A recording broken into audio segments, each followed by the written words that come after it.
In the meantime, let's go live to the Accra International Conference Center, where the Ministry of Finance is holding a roundtable discussion to deliberate on the state of the cedi. Let's take a look. Well, I understand the feed isn't ready, but this comes barely a day after the monetary policy puts the new policy rates at 18%, which means it's gone up 200 basis points. And the MPC's decision follows risks to exchange rate stability and inflation resulting from the continuous depreciation of the cedi. Call it a continuation of that meeting, and the Ministry of Finance is holding a roundtable. You're seeing a live feed from it now. Let's watch. Last year, because of the reserve requirement, foreign currency deposit decreased from almost 30% to about 4.9%. It's only when the rates started reversing that you find foreign currency deposit going up again, and that is an indication of the depreciation in the currency. So I think we think that the policy stance that we have as a central bank are appropriate, because most of the time we assess the outlook to inflation and take appropriate measures to stem or rein in stability. Thank you. I think we will move to this side, and before then, briefly on the issue of the structure of the dialogue and the participants in the government agencies.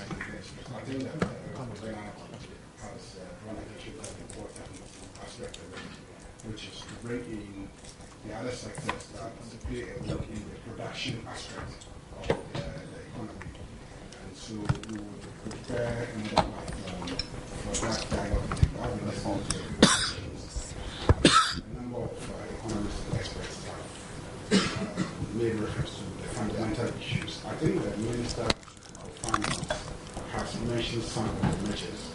The reform of EDF resources and go into agriculture, agro-processing to transform the economy. The efforts in the energy sector to reduce imports of energy resources and also to produce resources that can go directly into the production process and enhance our national competitiveness, and also some of the other initiatives that the government has put in place. So we will provide a platform for that. A number of roundtables will take place in the coming week to make sure all these issues are satisfactory. Thank you. All right. My name is Al Hassan Soye. I work with Radio Gold. I have a couple of questions. I'll try to keep it. Them short, and I'm winding two to the central bank. That is the Bank of Ghana. Do you intend to review these interventions that you have announced to tell Ghanaians its impact and how successful it has been or not? And when do you intend to do that? How long is it going to take for you to review the interventions and to let us know whether it has been impactful or not? And there are people who have also talked about how the use of Visa cards can undermine the purpose for which you have announced these interventions. I don't know how, but is that a legitimate concern? And now to the finance minister. Now, there are other reasons why currencies trend forward, including trade deficits, which Bernard spoke about, inflation, which many have attributed to, largely to the servicing of large debts. I think my colleague George also talked about that. Now, we also have the issue of the collapse of confidence, which is highlighted in the Fitch downgrading of our ratings. I struggle to understand how these interventions that you have announced will address these other concerns that are known by economists and thought of when it comes to the falling cedi. Secondly, to the finance minister, one of the obvious reasons why the dollar is more expensive to purchase with the cedi is explained by economic lexicon, demand and supply.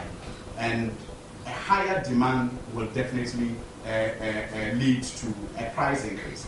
And how are these interventions that are announced going to ensure that we have a lower demand or we have a higher supply, or we have a lower demand in transaction in foreign currency? How is it going to ensure that, especially when we are talking about a country that is largely dependent on imports? So how are these interventions going to ensure that, for example, people do not transact more in dollars when obviously they import more and will transact in dollars, whether these interventions are there or not, and whether there will be a demand and supply issue be addressed by these measures? And finally, now a quick read through the interventions, and if you speak to financial analysts, they clearly will tell you, and I'm sure the Bank of Ghana and the finance minister has already spoken about this, that many of these interventions are not new interventions. They have been on the books, they have been announced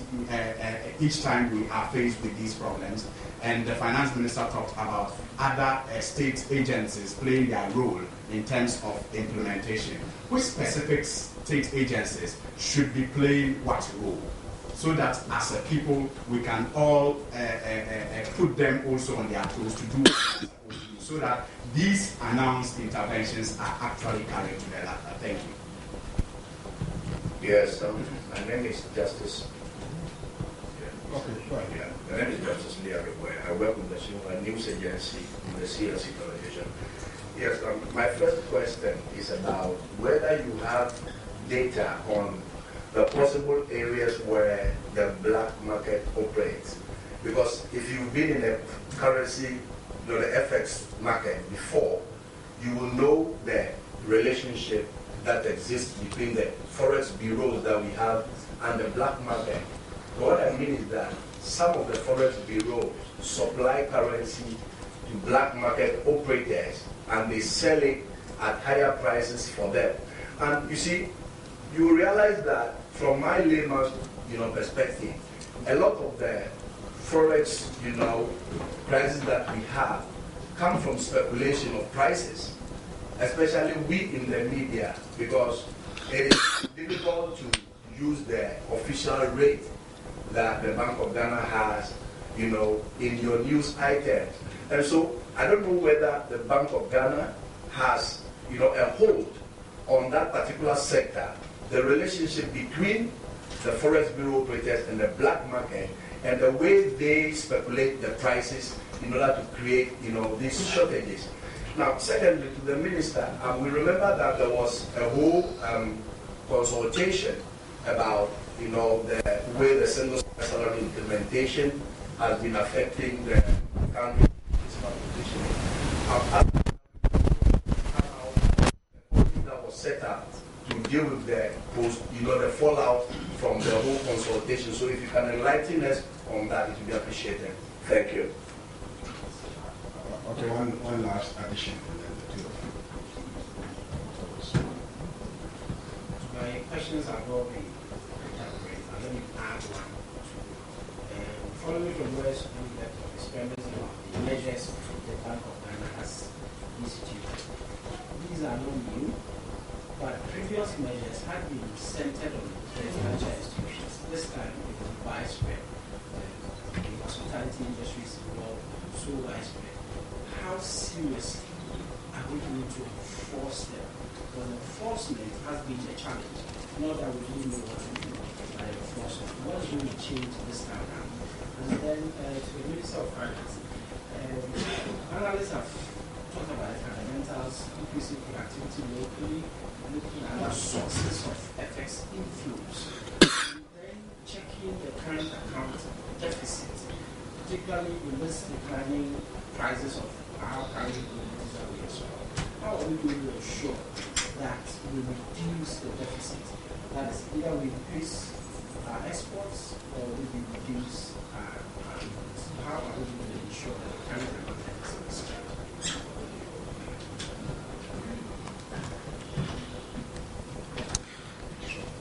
Yeah. First,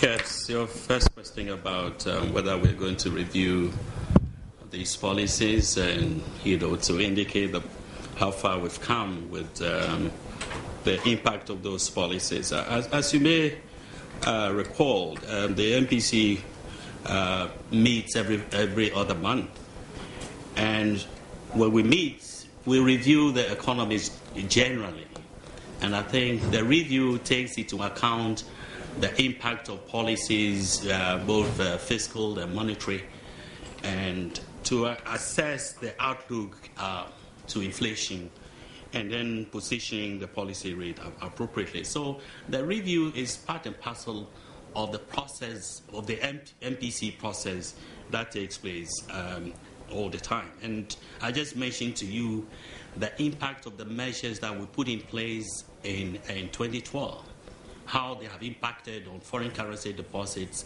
in the system, and how the policies will help to, rein in stability in the foreign exchange market if we hadn't taken those measures. So it's part and parcel of the process that we go through all the time. Now, the visa, whether the visa is not going to complicate this measure that we have put in place. I mean, when you use a visa card and you go to a place, there is always an exchange rate, even though you have foreign currency on your card. There is a rate that you convert into the local currency. So I don't see the problem with that. And indeed, the central bank is also taking measures to ensure that Visa, MasterCard, they also settle in this country. I have had meetings with Visa, MasterCard, and that process is ongoing to the extent that all the 6 banks that currently are on Visa, MasterCard would have to be settling in domestic currency using the G8 link that we have put in place so far. So I don't see that as a problem, at all. Now, monitoring and compliance. Monitoring and compliance is a challenge. I mean, I would not pretend that it's not a challenge. As a central bank, we want to focus on our core mandate. But in the process of doing this, we would collaborate with, and we have been collaborating with the appropriate agencies, the securities agencies, to ensure that what has to be done, compliance that is required generally from the public is achieved. But we, as far as we are concerned, the institutions that we work with, the banks, they have certain norms that they have to comply with in the process. And if they violate those norms, we penalize them. Our examiners go and examine the books of the banks every now and then. We have problems with the way they manage the foreign currency account against the foreign exchange account. There are strict norms with regard to these. And we always sanction them, when they default. You recall that even last year we withdrew the license of one of the banks, and it affected them seriously. So this is something that we already have been doing, and we'll continue to do that. And let me underscore the fact that these measures that we have taken in place, put in place, are aimed at increasing supply. First of all, we have the net open position. The net open position, the implication is that when you have certain assets and liabilities in Forex, you can only have a certain amount available at a particular point in time. Beyond that, you have to sell to the market. And that is the first point of increasing liquidity or supply on the market. The other is with the operations of the foreign currency accounts and the foreign exchange account. We have realized, increasingly that within the context of the depreciating currency, people have the desire to buy and hold these currencies in the foreign exchange account, thereby depriving the market of liquidity. And to the extent that this continues, you would always find shortages on the market. So these measures are actually aimed at releasing forex onto the market, so that as and when people require the forex, they will be able to have it to support, their transactions, especially the, import transactions. Let me say that our economy has increased significantly. Imports in 2006 were just $8 billion.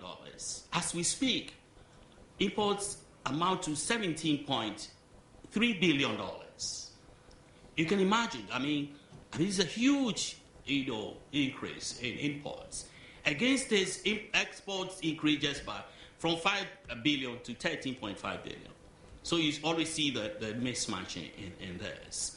So if we allow people to hold the forex, then what it will mean is that there will be scarcity, and like any commodity, if there is scarcity, the price will always go up, leading to serious or continued depreciation in the currency. So the measures in the short term are aimed at ensuring that we have adequate supply on the market, so that the price would be the forex price will be reasonable as much as possible for those who are using them, who need them to actually assess them. The other thing that has been happening, especially with regard to those who have retention facilities, is that they do not bring these forex onto the local market. They are selling them offshore at exorbitant prices or rates. And the measure, because the foreign currency account at the time, you didn't need any documentation to transfer. So the banks would be there, and the only thing they see is a request to pay a counterparty or a customer in cedis. The forex had been sold offshore, depriving the local market of the requisite resources. So, we have to look at the measures from the context of, increasing the supply situation on the market, and not to, stifle anybody. Thank you.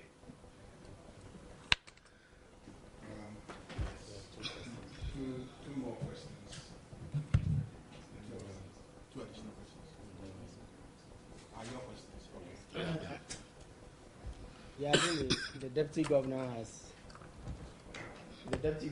addressed, some of the interventions that are required, and these interventions actually, from a compliance perspective, check abuses of, let's say, capital flight and his last point, and therefore stem, sometimes the outflow of foreign currency. These are important. I gave the examples of even a simple example like valuation. If it's not done right, what it means is that the import is priced at a much lower price. It distorts prices. It makes the prices of imports relatively cheaper in comparison to and this can lead to even dumping. Grounds for dumping, something which my colleague Minister for Trade has been battling with the issue of textiles. It's a very good, example where they achieve, they don't reflect, the right price, and they affect our domestic factories who are priced out of the market. So the measures that, he's taking, for example, complements. We gave examples of some other, initiatives like the EDIF. Ultimately, we must increase, our exports. And so you saw that in cases where, say, the price of gold was going up, output went up, and when cocoa went up, and the price was stable, relatively stable, even at when we hit 1 million, you earn more foreign, exchange. So in the long run, it's our capacity or ability, to earn more foreign exchange that would, help resolve the situation. In the short term, you have to look at your imports and exports and what is it that is making, the imbalance, so that when import prices are cheap, so cheap as not to make rice production productive, as not to make Ghanaians patronize textiles or some other products. What is doing is that it is boosting imports in an unfair manner against domestic output and potential export, because, for example, we could, after meeting domestic needs, you could export rice, and there's some export of rice that takes place. We are also engaged in export of power. Because of the crisis, we became a net import. Again, some of the policies that are in place, such as the gas processing plant that will provide thermal generation, can lead to, as I stated earlier on, not just boost domestic production, but it also has the potential of Ghana being a net exporter of power within the West Africa power pool. Some of the measures that are in the medium-term plan are the ones that boost output in the long run. Irrigation, for example, agro-processing, and export-oriented activity. These are the activities that countries have used to increase output, and those are the very ones that the availability of credit and finance is very important. And this is where the issues of deficit always keeps coming up. Deficit in the budget simply means that you are overextending yourself. You are spending more than you are earning. Some deficit is planned, in the sense that when you borrow for your capital budget, because you cannot finance, let's say, a road, or you cannot finance let's say the gas processing plant immediately on your own, you can borrow. It's part of your expenditure, but it's in expectation of future revenues coming in. Such an activity affects both the expenditure side of the budget. It may also affect our current accounts as we make repayments of the loan and whatever, but ultimately these help boost output. And so it is activities across the economy. There's no single measure that is but the conscious effort to boost non-traditional exports, as we call them, is one of the ways, and making sure that we keep all activities that give excessive advantage to imports is also another way, because then it does not deplete the reserves of the central bank. So as regards institutions, I mentioned, for example, in terms of transfer pricing, which is what the governor was alluding to, that is the practice of using, let's say, expenditure that is inflated for, let's say, management fees or whatever, to take foreign currency out of the country.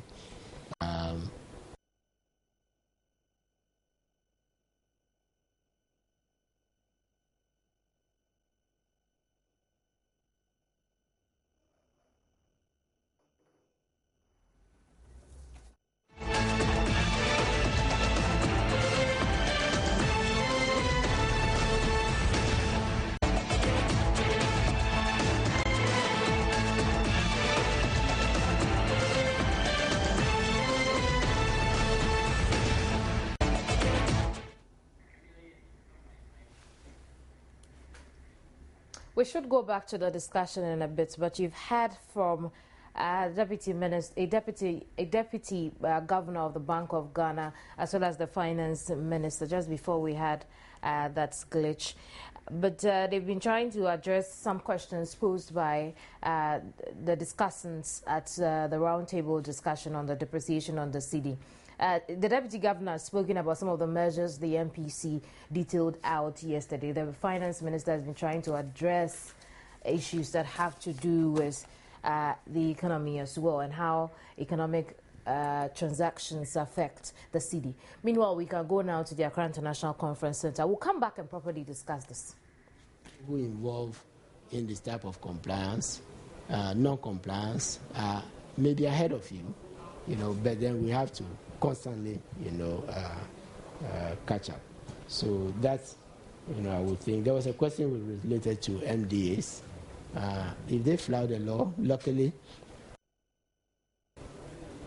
government financial management through the GIFME system, and at the moment we are able to distinguish within the GIFME system foreign contracts from domestic contracts.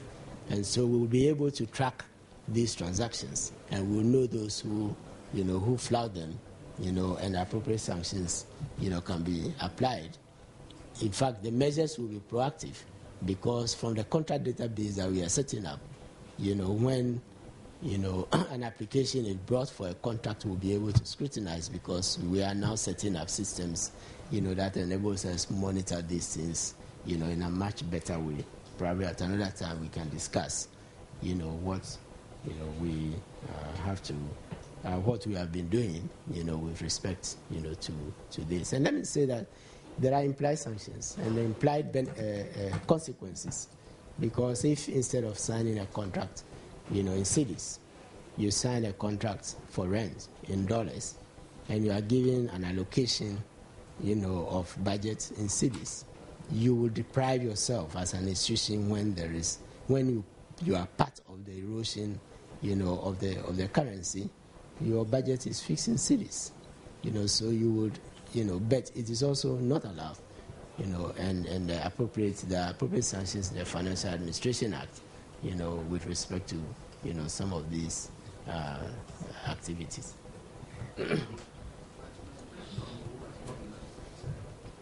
The committee is working. In fact, the committee, I'm answering your question. The committee is working. It's under the chairmanship of my colleague minister. I think he just got up to, the committee has been tackling a number of issues. Recently, there was in the news, the issue of winning, which came up, and there was some confusion. That's one of the work which the committee, is doing. The committee is working on a medium term, as was agreed in WHO, approach to fixing, wages, so that it does not become disruptive, to the economy. And another one which we attempted, but because we had to present 2 budgets last year, and we finished the negotiation very late, was not possible, was negotiating the wages before the budget is read. Hopefully this year, we'll be able to implement, all this. So the committee is working, and they're negotiating, and providing information, to the necessary, Ministry of Finance Controller and others. There are recommendations that are coming with respect to payroll management administration. The controller has upgraded, the payroll, and continues to do that.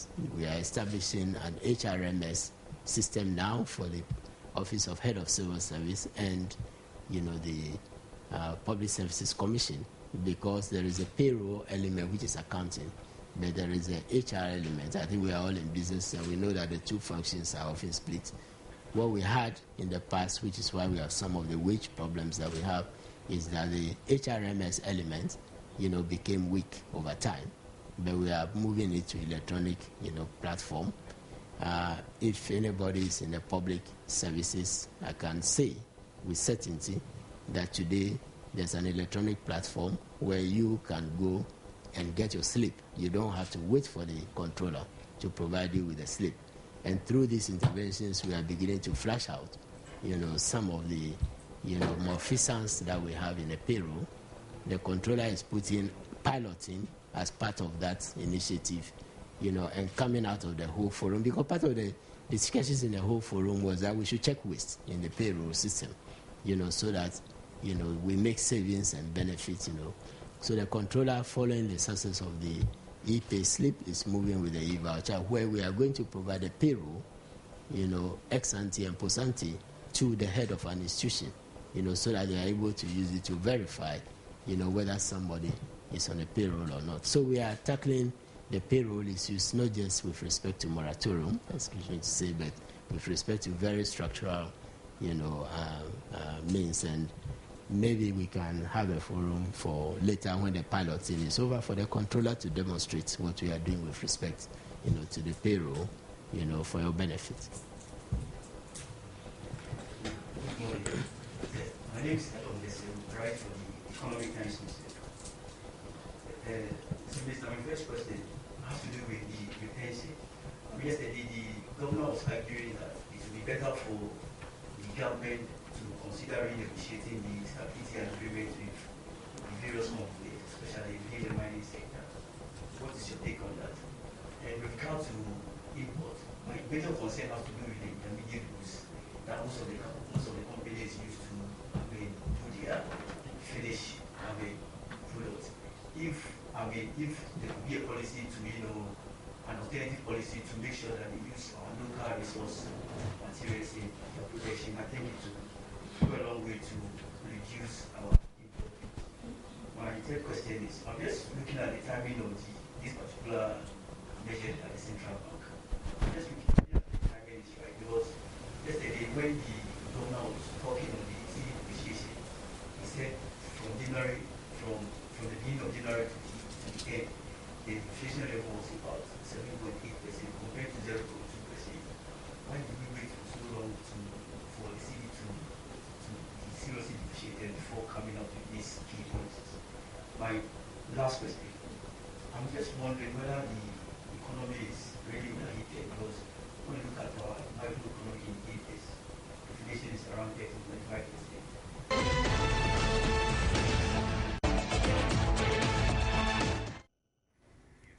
So far from the roundtable discussion, we've heard Deputy Governor explain the forex ceiling it is established, so that if beyond that ceiling you would have to exchange your money and sell it onto the markets. Meanwhile, Seth Acquah, who is Finance Minister, has also been explaining how they are dealing with the wastage in the wage bill, and he says that they've introduced some e-pay slips and e-pay vouchers, which is being piloted by the Accountant General's Department.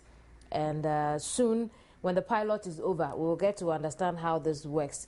And it stems from, you recall the whole the conference in whole that dealt with wages and salaries. He also assures us that they are negotiating with labor as well, and that with GIFMIS also, with the introduction of GIFMIS, government can now know which contracts are from foreign bidders and which ones are from domestic bidders, in that now the MMDAs cannot just introduce foreign contracts and pay in foreign currency. You recall that when it came to the issue of high importation, government had been blamed to be the highest offender when it comes to that. And now Seth Acquah is telling us that GIFMIS is helping to check that.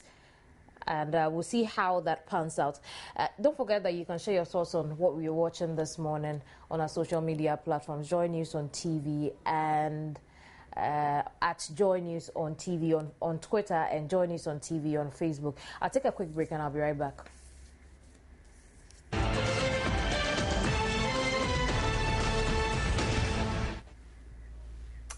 Thanks for staying on News Desk. Let's turn attention to some other issue while we prepare to return to the discussion at the Accra International Conference on the state of the economy. Several major roads in the capital continue to suffer wear and tear due to the presence of heavy trucks and shoddy works by contractors. Joynews' Patricia Gasso reports that one such road in Accra's industrial area is on the verge of being totally destroyed, following its constant use by heavy-duty trucks and the failure of authorities to deal with the situation. The Industrial Area Road, as its name suggests, is a major road used to convey mostly goods from the various factories in the mainly manufacturing hub to the city centres. Considering the important role this stretch of road plays in our national economy, one would expect that the road will be in the very best of shapes, if not the best. But sadly, that is not the case. This is one of the most used roads here in Accra that have been left in a bad shape. And the question we ask is, could it be blame on the shoddy work of a contractor or the continuous plying of this road by the heavy-duty trucks? The once smoothly tarred road is now shapeless and bumpy. Drivers have to slow down in order not to be thrown off by the many bumps created as a result of the heavy trucks. Traffic jam are a regular occurrence on this road, as both commercial trucks and private vehicles have to manage the single lane available.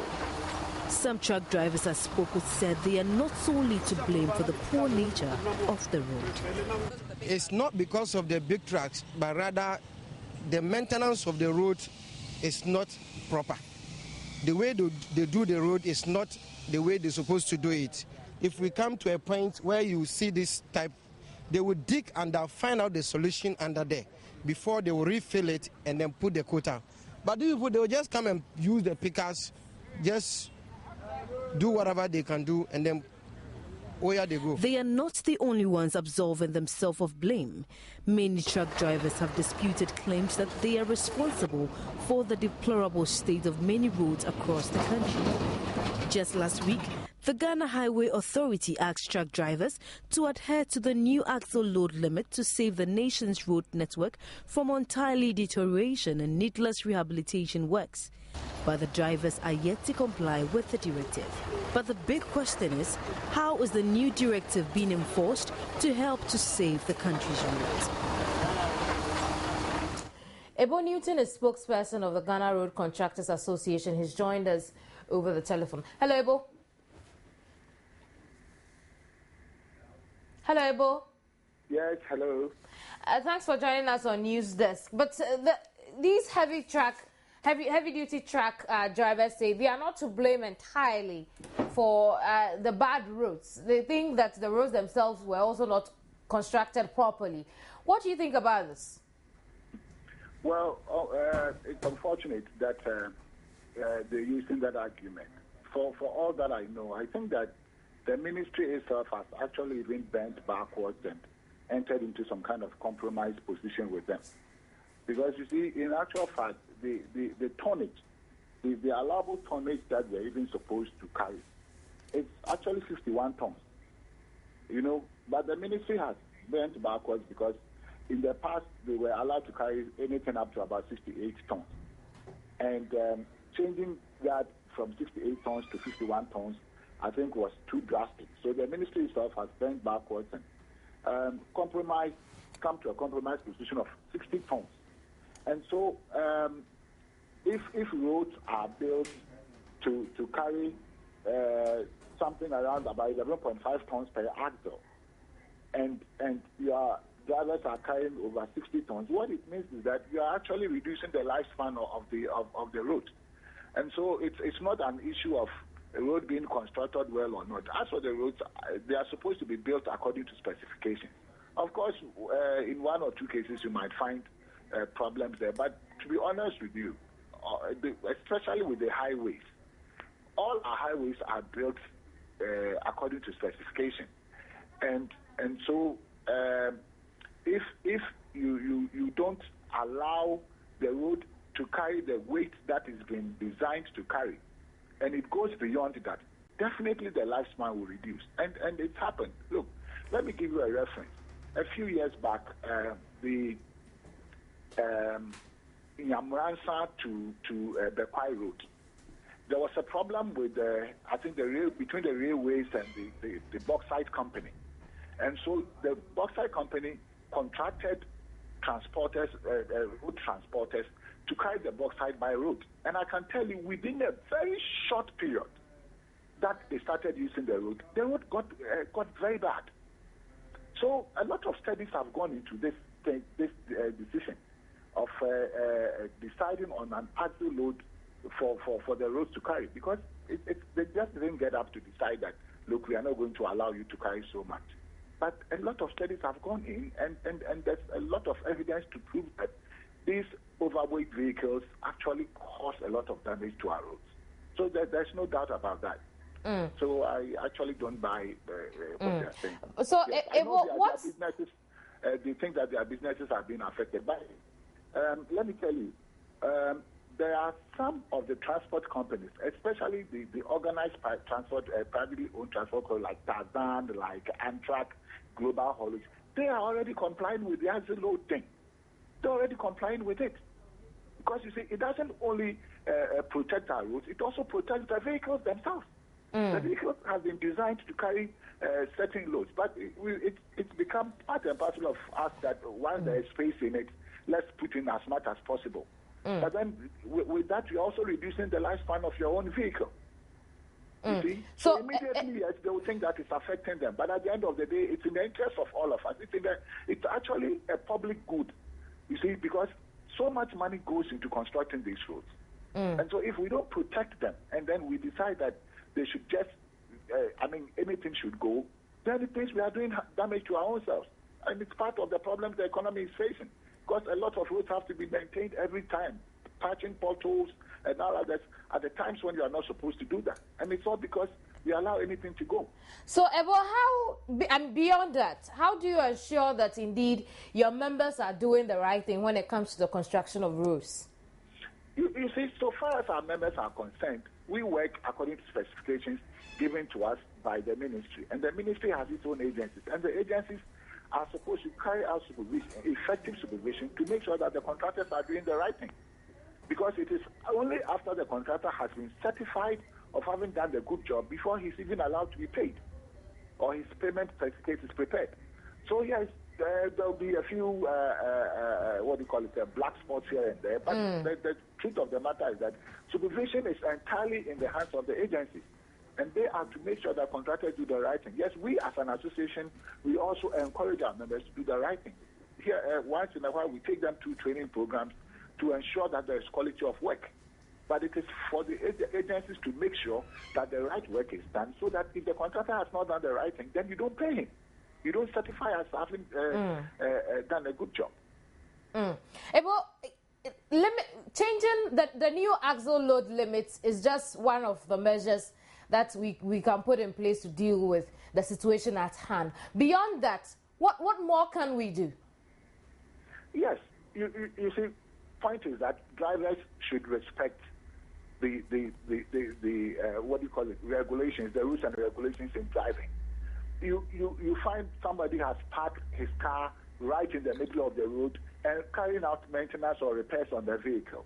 The oil, fuel, and all of this are dripping onto the road. And these are chemicals. As soon as they get onto the bitumen, then the surface starts getting corrugated. Aside of that, there are places where they are supposed to park. That is not being done. And then I also agree that maintenance should be carried out on the roads as and when they are due. But you see, because of this same problem with funds and all of that, sometimes roads that are supposed to be maintained maybe within a 5-year period, we leave them, and then after 10 years, 15 years before we go to maintain them, by which time the roads would have gone bad, making it even more expensive. So yes, the ministry should ensure that roads are maintained on schedule as they are supposed to be. When potholes develop, they should be patched as early as possible so that they don't turn into gullies.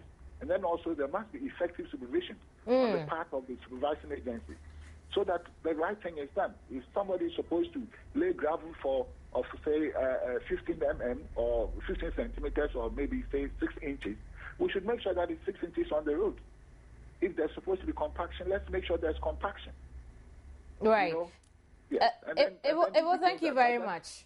Thank you so Evo much. Newton is spokesperson for the Ghana Road Contractors Association. We stay on issues around roads, and the Roads and Highways Committee of Parliament has met authorities at the University of Ghana over the charging of road tolls by the university. What we'll do now is try and get the detail of the outcome of the meeting. I'm sure you remember that the university also reviewed the tolls, especially for students, and also reducing drastically for commercial vehicles from the 400 Ghana cedis a year to 100 Ghana cedi a year, while students will not pay anything.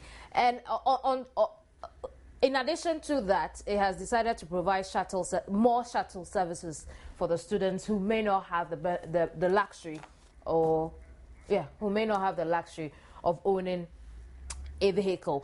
But the Parliamentary Select Committee on Roads is met with the authorities of the University of Ghana. Tata Tai is vice chairman of the committee. He's joined us over the telephone. Hello, Theophilus.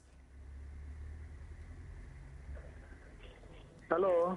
Hello, Theophilus. Good morning. Yeah, good morning.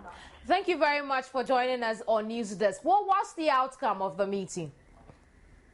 Yesterday, we had the opportunity to meet with the university, the Vice Chancellor, together with some of the officials. And then they also came out with the reasons why they took such action. They used the relevant Act 06 of the University of Ghana Act, that's 2010. They used certain sections of the Act to support their claims. And they used Article 3.2 of the University Act.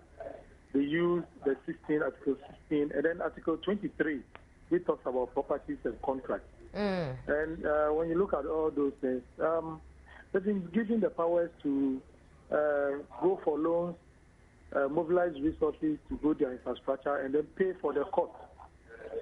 So basically, looking at what they brought, clearly stipulates that they have the right to, first of all, procure loans to embark upon infrastructural development. And as to how they are going to recoup the money, that is the method with which they have applied.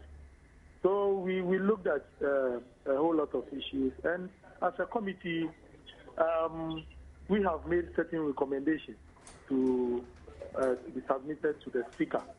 And some of the recommendations include maybe amendments of the part of their constitution so that power would not be given to them, or government absorbs the cost of the project so that they will treat it as a government provision, and then for that one they may decide not to charge for the cost of the facility. I see. But as it stands now, commercial drivers will still be charged for using the university's roads. Yeah. The most important thing is that they've also managed to negotiate with the students. They've negotiated with the taxi drivers as well. Currently, the taxi drivers have agreed to pay 5 cedis each on a day. That's the day's activity. They are going to pay 5 cedis each, and for the services that the university is going to grant them. And then they've also agreed that they are not going to increase the fares they currently charge on students when they take them into the university hall of residence.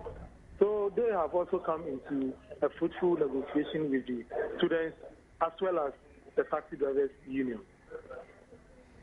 I see. And this 5 cedis each, does it cancel out the 100 Ghana cedi the university had reduced the previous amount to? Please come again.